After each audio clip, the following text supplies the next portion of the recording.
силу всем известных причин мы решили пока после очередного проекта не возвращаться в Россию. Но до проекта мы не успели дозаписать интервью с Виталиком, нашим колористом, и Гошей, аранжировщиком на этом проекте. Поэтому мы делаем их удаленно. Я думаю, Андрей должен ответить за пережженные цвета. Потому что когда мы красим, все время ты говоришь, еще больше надо. Ну и добавляю.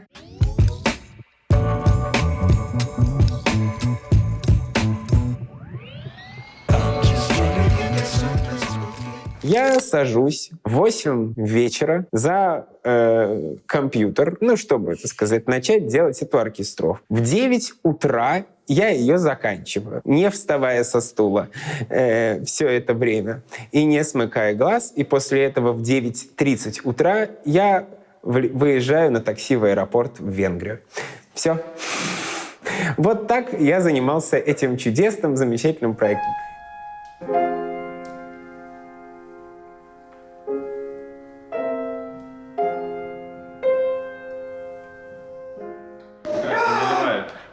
Или тебе с новым роликом. С новым роликом. С новым счастьем. Дрон просто перевел мотор в холостой ход и начал быстро снижаться. И плюхнулся прямо на пузо. Но от этого удара, получается, камера-то целая осталась, и дрон целый, но объектив разорвало на 2 части.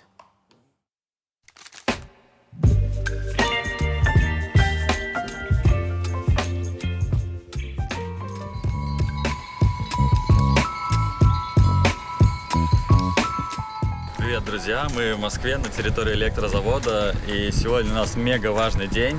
Сегодня последний день нашего постпродакшена ролика про Индонезию. Мы здесь в гостях у Артема, у которого здесь студия, для того, чтобы финально пройтись по всему звуку. Еще подтянется Кирилл, наш композитор. Все проконтролируем и отрендерим финальный файл.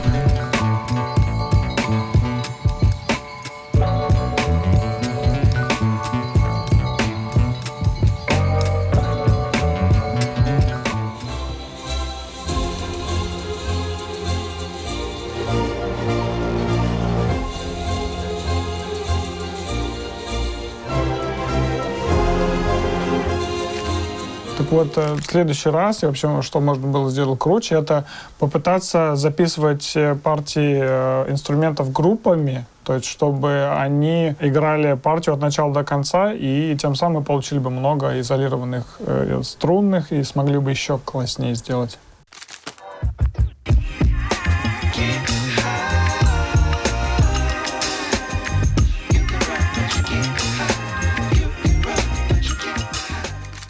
Если честно, я думал, что будет хуже. Вот. Но сейчас уже, как уже есть уже цельный трек, прям уже чувствуется, что все. Там есть и моя мысль, и твоя мысль, вот, и мысль Тёмы тоже.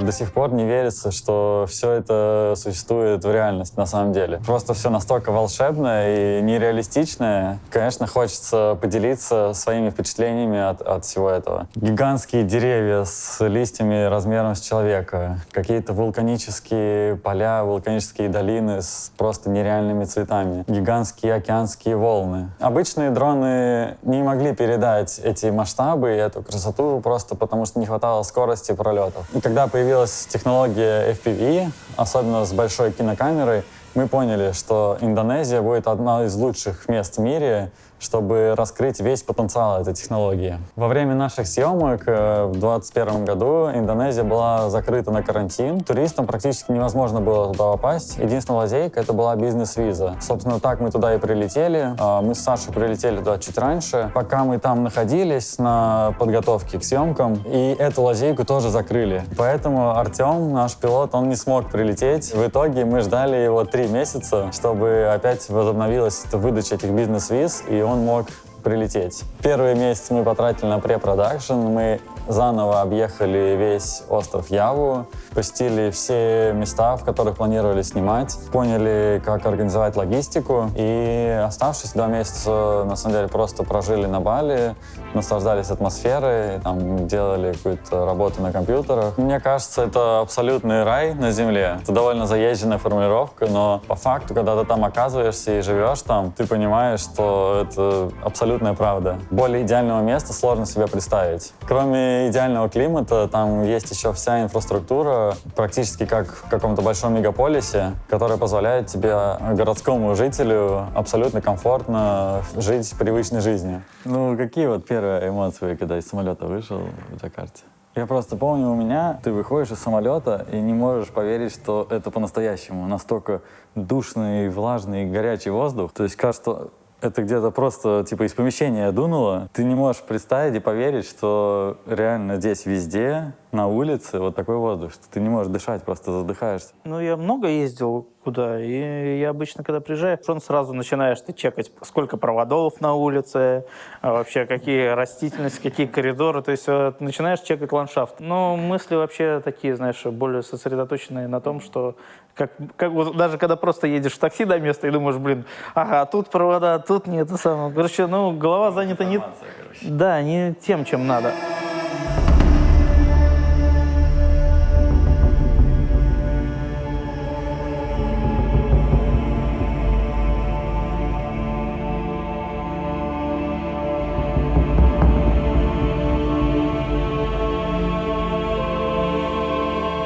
Мы работаем только в режимные часы рассвета и заката. Если где-то на севере или в Питере там, это время длится там, час-полтора, то в Индонезии оно длилось всего около 4 минут. Нам нужно было точно понимать, какой ракурс мы хотим снять именно в эти 4 минуты. Потому что вторая попытка у нас была бы только на следующий день. С учетом труднодоступности мест, на большинство вулканов, чтобы попасть, нам нужно было стартовать из отеля в 10-11 вечера, чтобы к рассвету, к 5 утра оказаться на вершине и провести съемку. Мы поднимались, как правило, гораздо раньше рассвета, еще в темноте. Первые кадры делали во тьме, чтобы просто понять, что мы вообще увидим сверху. Выстраивали какую-то композицию и заранее задавали траекторию. Несколько раз до нужного времени пролетали ее, чтобы ту минуту, в ту секунду, когда появлялся первый луч солнца, мы уже точно понимали, какой кадр мы хотим сделать, какую траекторию пролететь, какую композицию получить в итоге. Думать приходилось очень быстро, то есть времени не было абсолютно. Короче, мы лезли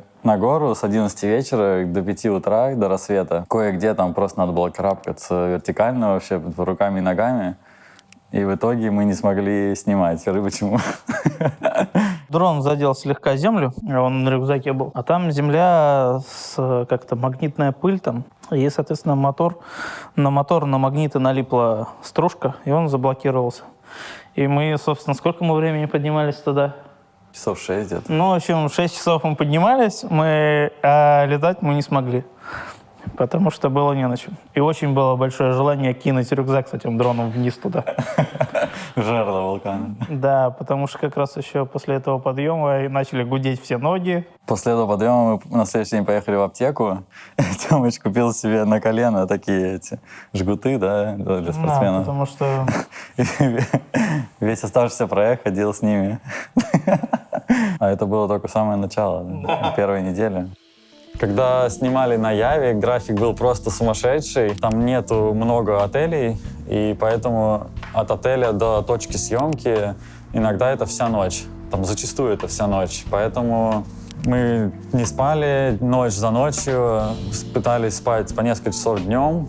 И все это так выматывало, что в какой-то момент, даже когда мы делали выходной, мы просто ложились и понимали, что мы не можем уснуть, просто нас трясет, просто уже были в каком-то трансе. У меня там чуть ли не до галлюцинаций доходило. Там был смешной момент, когда мы остановились в Баньюванге, ближайший город к Бали, на Яве. Там есть одно высокое здание, в которое более-менее нормальный отель. Этот город, он очень близко к вулкану, и в какой-то момент началось землетрясение, то есть кровать стала ходить ходуном, там дверца шкафа стала трястись, по громкоговорителю стали передавать, что вам нужно срочно эвакуироваться, но я был настолько усталый, что мне было все равно. Я лежал под этой сиреной, я чувствовал, что просто я не могу встать, поднять ногу, вот так остался лежать. Второй случай, связанный с переутомлением, был на Бромо. Когда мы снимали на рассвете, мы договорились заранее с ребятами на ретро-джипах, Тойотах, которые там как местная достопримечательность. Еще договорились с несколькими байкерами на мотиках, чтобы они специально на рассвете покатались для нас как-то постановочно. И в тот день солнце долго не выходило, мы там, наверное, с 5 до 9 утра просто ждали,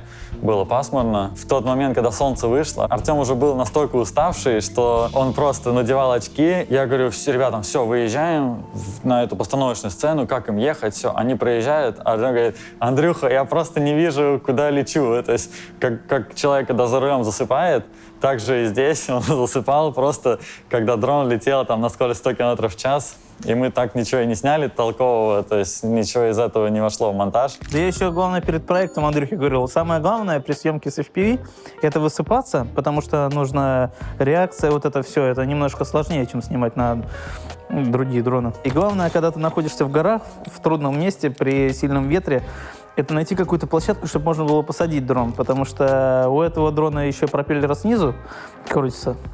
И в руку ловить его очень тяжело в этом плане. И вот такие места, когда мы спали 3 дня по 2 часа, вот, и тот же самый момент, когда я не мог его поймать в руку, потому что мы находились в горе, сильный ветер, дрон на боку висит, и руку под него не подсунуть, чтобы поймать. Так что все это было. Но вот это, конечно, когда мы 3 дня подряд, по-моему, да, по 2 часа примерно спали, и мы уже отрепетировали, вроде, да, на репетиции нормально все было, а потом мы ждали час свет.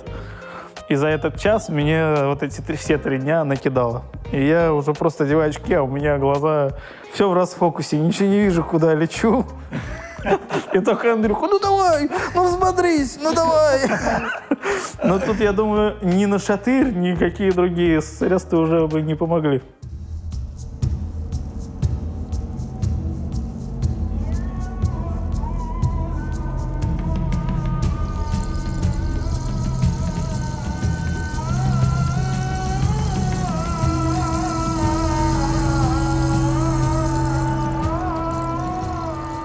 Одна из сложностей была связана с вулканом Иджин. Вообще, это довольно туристическое место. Там есть одна популярная тропа, каждую ночь, по которой поднимается куча народу. Ну, сейчас это в основном местные. Но чтобы до этой тропы доехать из отеля, нужно выезжать с вечера. Соответственно, там полночи ехать до нее, и она открывается только около 2 или 3 ночи. То есть какое-то время мы еще ждем возле ворот. И первый раз мы приехали, там, выехали с вечера, доехали до этой тропы, ждали там еще 2-3 часа, купили билеты. И уже на входе, когда открыли ворота, все пошли, и хоп, нас останавливают и говорят, что туристам нельзя. Из-за ковидных ограничений можно только местным, но туристам нельзя. Второй раз, когда мы туда приехали, заранее изучили информацию, когда этот национальный парк открылся для туристов. Также приехали с вечера, ждали долго, этих 2-3 часов ночи. Также пошли, когда ворота открылись. Оказалось, что туда нельзя с дронами. Мы этого не знали, у нас дрон был закреплен снаружи, на рюкзаке. И это было чертовски обидно. Мы уже вторую ночь на это тратим. Все уставшие, вымотанные, и нас опять разворачивают. И на самом деле нам удалось туда попасть только с 3-го раза, когда мы уже спрятали дрон, закончились все ограничения. Мы наконец-то туда поднялись. Место настолько крутое, настолько яркое и впечатляющее, что мы решили пойти туда еще 4-й раз. И, наверное, это одни из самых ярких кадров, снятые именно там.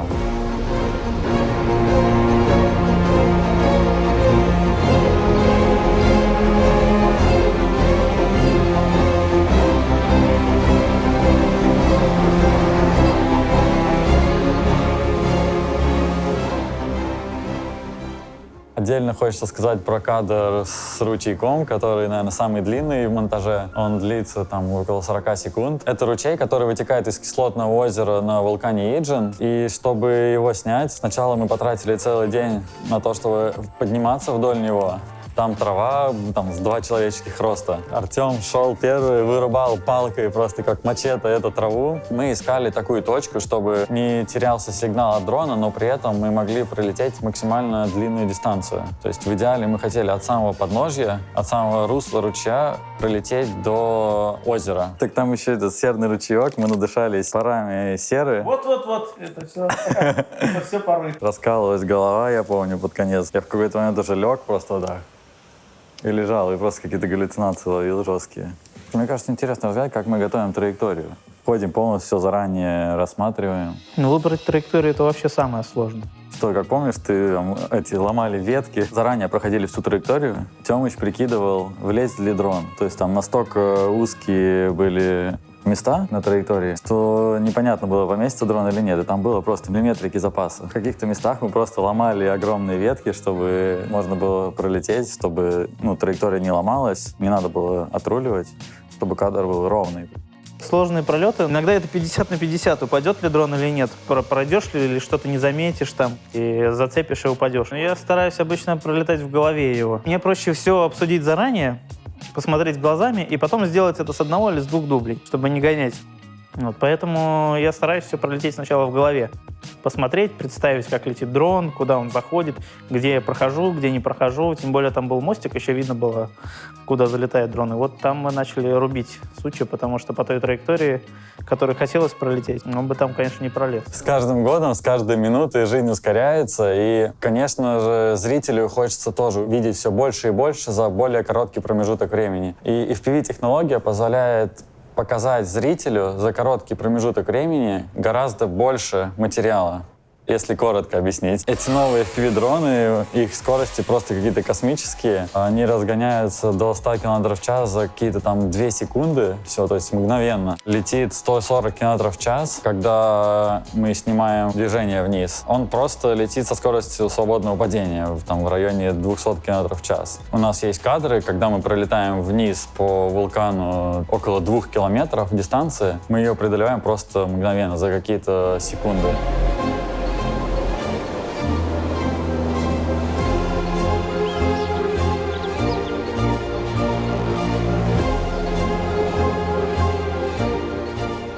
Конечно, в первую очередь пилот должен обладать мега навыками. Понятно, он летает в очках. У него ощущение, как будто он находится в этом дроне, как в вертолете. И нужно так сканировать пространство. То есть он, когда летит, он всегда знает, что вокруг него, что справа, что слева, что за ним. То есть как датчики искусственного интеллекта, которые там ставятся на машины, например, с автопилотом. Такие же датчики есть у Тёмы в голове, и он всегда точно понимает, что вокруг него, даже если он не видит это.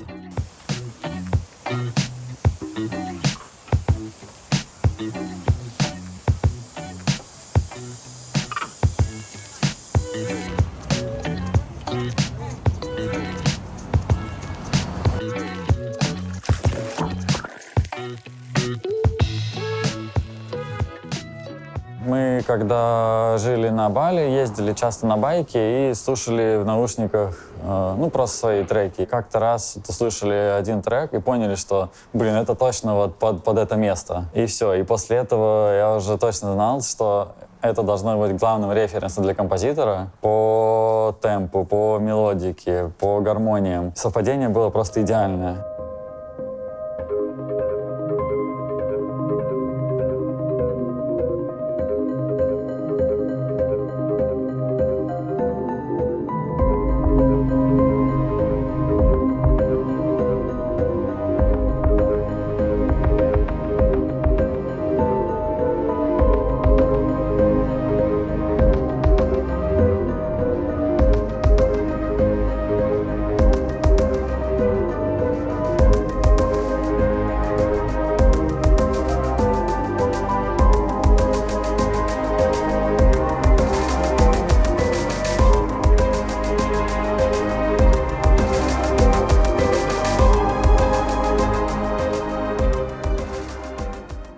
хотелось делать подготовую музыку, потому что работа со звуком, работа с написанием новой — это отдельное удовольствие. Это выводит проект на другой уровень. Поэтому мы просто использовали этот трек как референс основной для нашего композитора.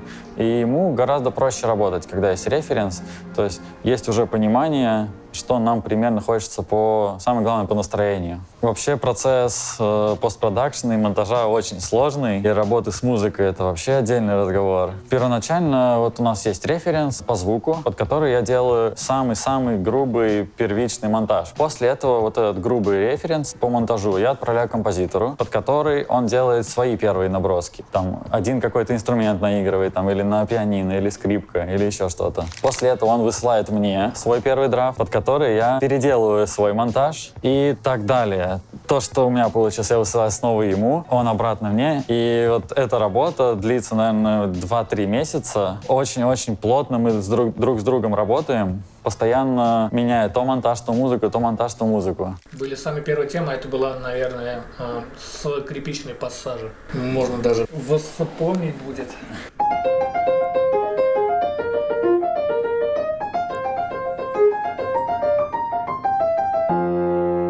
Вот этот.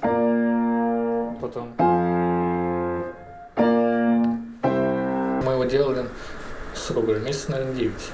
От самого первого прям дня. Вот так рождается магия.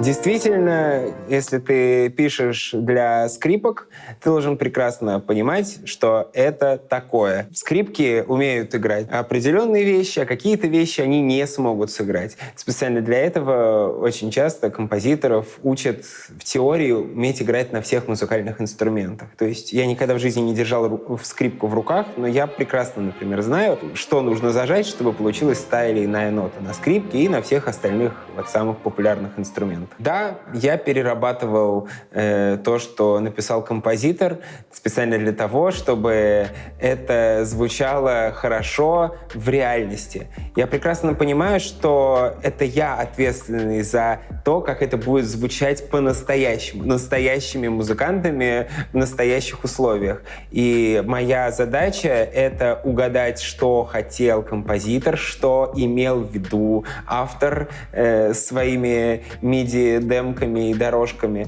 да, и я понимаю, что все хотят получить и какого эффекта все ждут. И поэтому я все редактирую на свой вкус и на вкус людей, которые хотят, чтобы это было красиво. Да, к своему стыду до этого проекта даже не знал, что для записи оркестра нужен аранжировщик. Для таких же, как я, расскажешь вкратце, какие обязанности, что именно делает аранжировщик, зачем он нужен? Хорошо. Итак, существует такая дисциплина в консерваториях и во всяких музыкальных вузах, называется инструментовка. Инструментовка — это наука о том, как разложить музыку на инструменты, чтобы это хорошо звучало. Сначала там есть курс, где на хор раскидывают, учат, как правильно с хором работать, учат, как правильно работать с оркестром, с какими-то ансамблями из нескольких человек, и учат, что с чем должно сочетаться, и правила как бы тембровой композиции.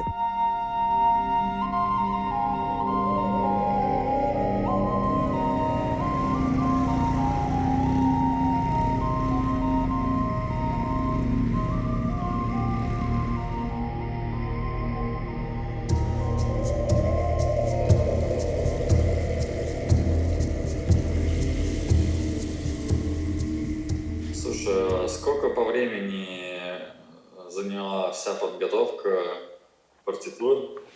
Ну, вообще, то есть от получения трека от Кирилла до записи. Мне нужно рассказать красивую историю или мне нужно рассказать реальную? Реально, конечно. Реальную историю? Ну хорошо, реальная история была очень интересна. Мне за где-то недели 3-4 написал композитор, сказал, что сделаешь, пожалуйста, оркестровку. Я говорю, хорошо, скидывай мне, пожалуйста, трек, который я должен оркестровать. Он такой, конечно, скоро скину. Потом скидывает мне половину этого трека, которая уже была утверждена. Я говорю, хорошо, скинь, пожалуйста, полный трек.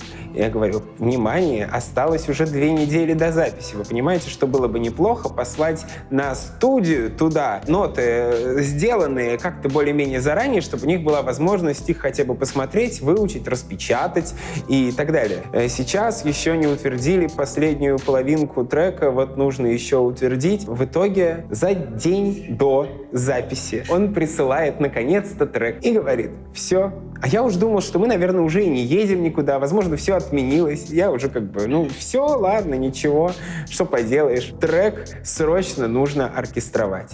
Я сажусь в 8 вечера за компьютер, чтобы, так сказать, начать делать эту оркестровку.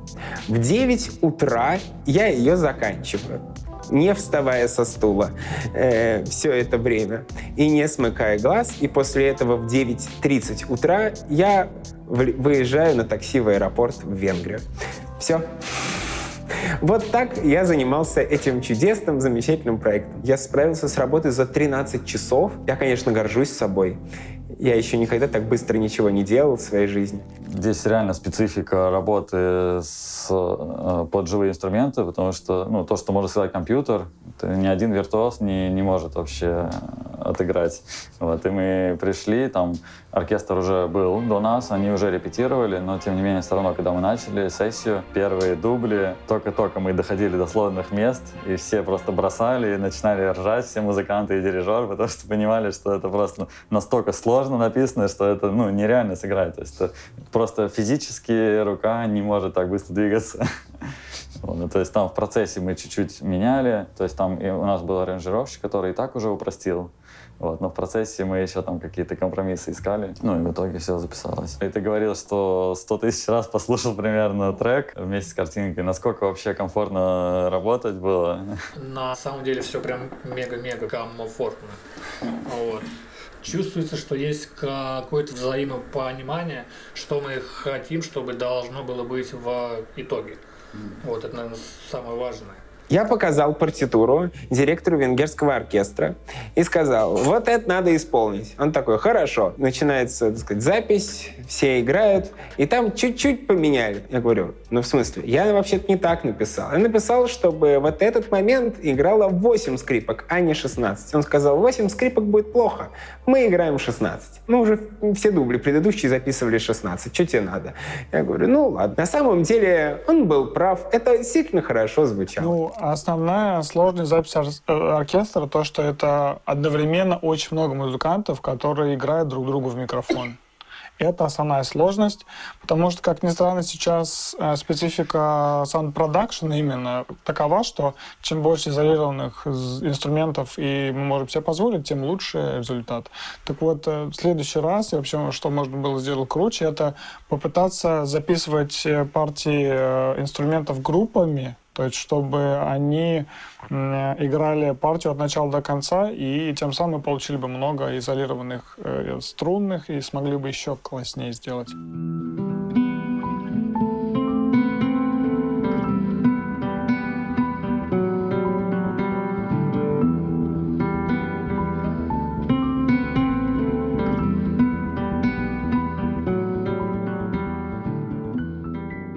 Моя основная работа разделяется на два вида. Первый — это саунд-дизайн. Я делаю тот самый недостающий элемент присутствия со всеми звуками, птицами, ветром, который, кстати, не так сложно было сделать, как может показаться. Но это на самом деле целая сфера.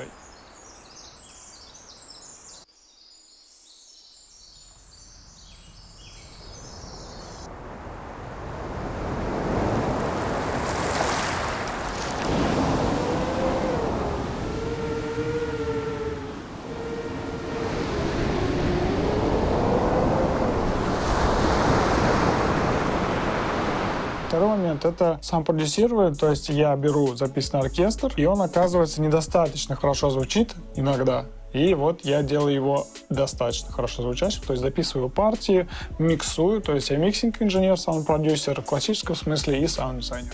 Ты говоришь, что ты как режиссер еще постоянно выступаешь. Можешь подробнее рассказать, что вообще, да, внес в ролик? Это самое главное, то, что компетенция, которая... Потому что саунд-продюсер, саунд-дизайнер — достаточно техническое описание. Нас всех интересует эта эмоция и история. Чем я занимаюсь?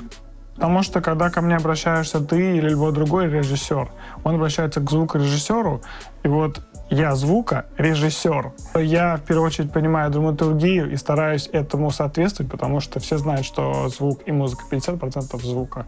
И, зная это, все остальные вопросы решаются самим собой.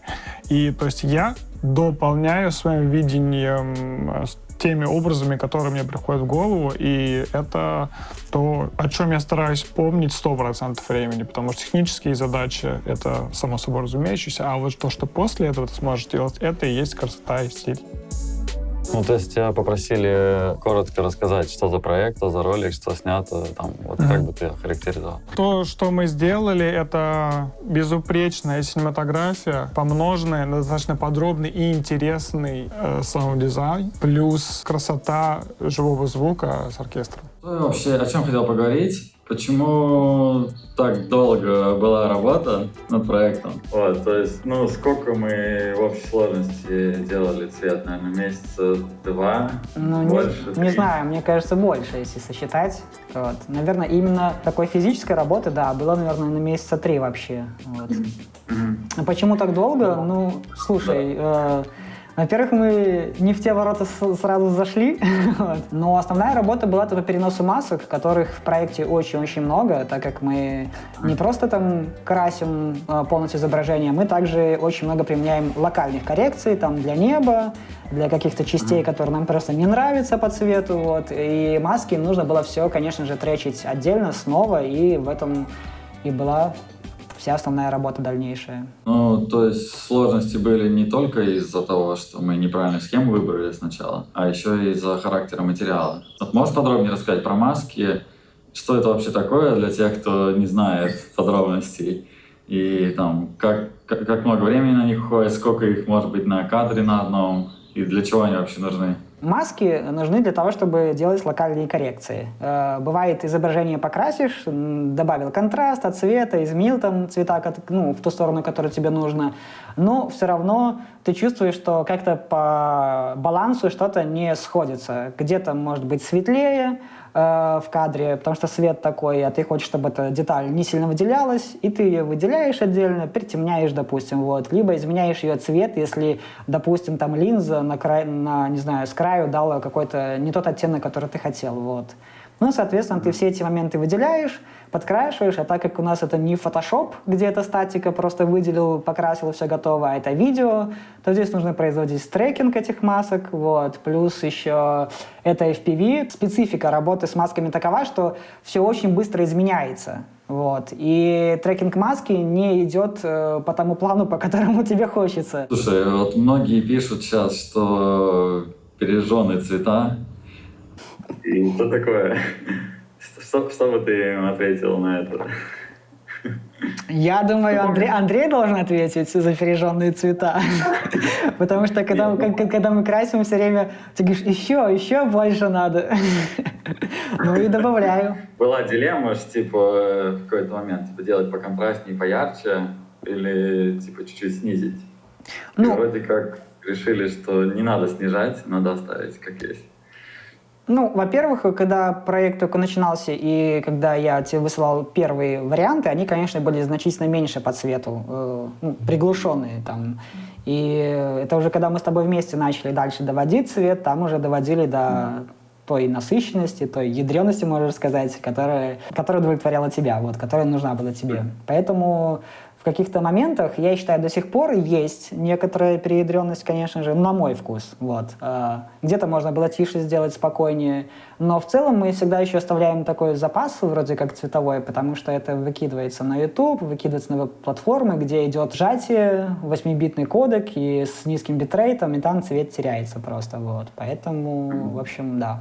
Запас мы решили этот оставить. Но на каких-то стадиях начали так уставать, что нас спасал только зеленый чай, кружка за кружкой, но кого-то он не всегда спасал, и вот Андрюха, да, отдыхал, спал, в общем, приходилось, да, самому догорать какие-то моменты, но в целом добили и выспались, все нормально, все хорошо. 8 сентября 2022 года, 12:30 дня. И у нас готов файл. Вот он тот самый знаменательный момент. 5, 4. Мне кажется, я не готов. Меня тошнит. О, 0.